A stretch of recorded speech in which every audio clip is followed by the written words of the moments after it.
இன்றைய வாக்குத்தத்தம். விசுவாசம் உள்ள ஜெபம் பிணியாளியை ரட்சிக்கும். ஆமேன். இதுல இன்னொரு காரியம் கொடுத்திருக்கு. எண்ணத்தை சம்பாதித்தாலும் புத்தியை சம்பாதித்துக் கொள். ஹல்லேலூயா. எத்தனை பெரிய காரியத்தை அருமையாய் கர்த்தர் நமக்கு இந்த நாளில் கொடுத்திருக்கிறார். விசுவாசம் உள்ள ஜெபம் பிணியாளியை ரட்சிக்கும். நம்ம ஒருத்தருக்காக நம்ம விசுவாசத்தோடு நம்ம ஜெபிக்கும் பொழுது அவங்களுக்கு என்ன காரியமானாலும் என்ன வியாதியானாலும் ஆண்டவர் அதை சுகமாக்குவேன்னு சொல்லியிருக்கிறாரு.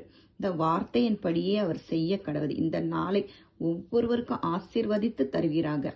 கர்த்தாவே, நீர் ஒவ்வொருவரோடு இருந்து வியாதியஸ்தர்களுக்கு நல்ல சுகபலன் ஆரோக்கியத்தை தருவீராக. இந்த நாள் ஒவ்வொருவருக்கும் ஆசீர்வாதமான நாளாய் இருக்கட்டும் அப்பா. கர்த்தர் நீர் கூட எழுந்து வழி நடத்துவீராக ராஜா. ஆமேன். அல்லேலூயா.